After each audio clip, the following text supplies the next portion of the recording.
Assalamualaikum warahmatullahi wabarakatuh. Perkenalkan, nama saya Rindy Salsabila. Saya dari Fakultas PGPAUD semester 2 Kampus E. Pada kesempatan kali ini saya akan menjelaskan tentang teori belajar behavioristik. Yang pertama-tama saya ucapkan terima kasih kepada Ibu Roza selaku dosen pembimbing.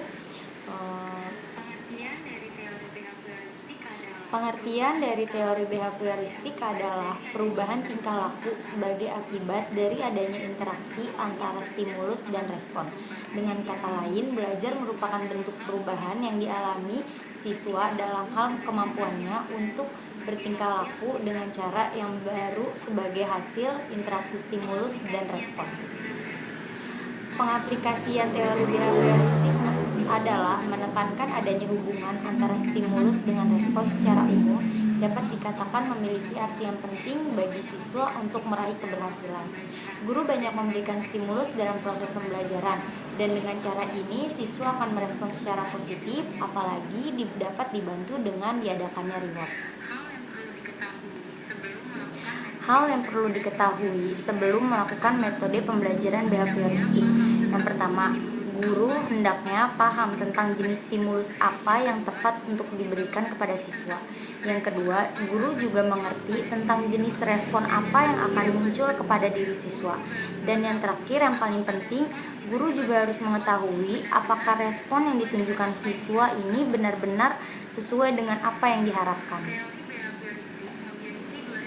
Teori behavioristik memiliki dua rencana strategi. Yang pertama, pada saat murid telah memahami atau telah mengerti materi yang telah kita berikan, maka dari itu kita bisa memulai pembelajaran dengan kokurikuler atau bekerja kelompok.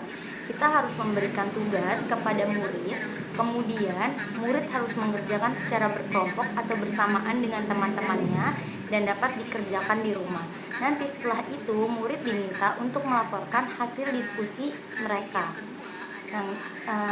Strategi yang kedua adalah apabila siswa belum memahami tentang materi yang kita jelaskan, maka itu harus dikerjakan secara penuh di dalam kelas, di mana yang diartikan guru harus terus menerangkan sampai siswanya paham.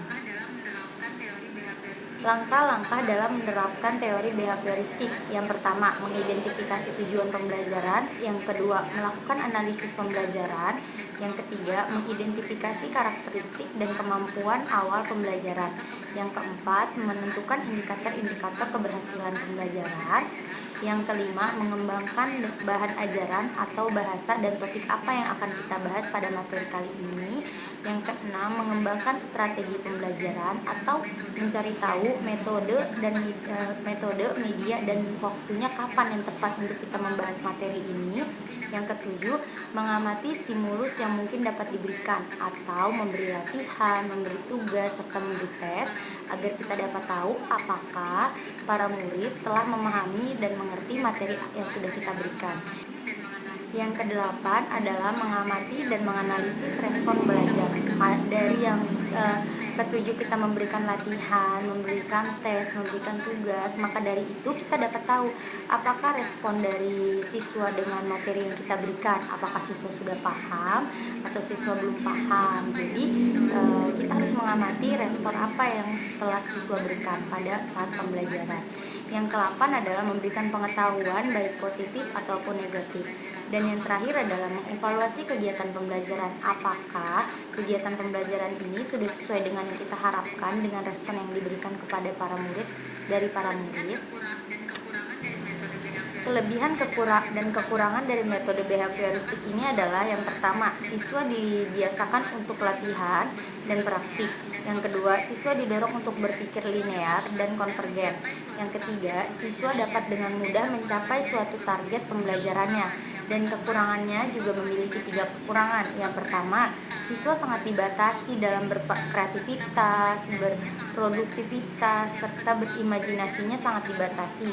Yang kedua, pembelajaran menjadi sangat monoton atau membosankan atau kurang menyenangkan karena teori behavioristik ini bersifat teacher center atau hanya berpusat kepada guru. Jadi pada teori behavioristik ini para siswa tidak memiliki kesempatan untuk menyampaikan apa yang ia inginkan dengan pembelajarannya. Contoh penerapan behavioristik adalah yang pertama, membiasakan peserta didik memberikan salam ketika masuk kelas. Yang kedua, membiasakan peserta didik menjawab salam ketika orang lain memberi salam. Yang ketiga, membiasakan peserta didik membuang sampah pada tempatnya. Yang keempat, membiasakan peserta didik memungut sampah ketika ada sampah. Yang kelima, membiasakan peserta didik mengucapkan kata terima kasih jika mendapatkan sesuatu. Seperti yang di awal kita bilang, kalau teori behavioristik adalah membiasakan para siswa untuk melakukan dan merubah sifatnya menjadi jauh lebih baik.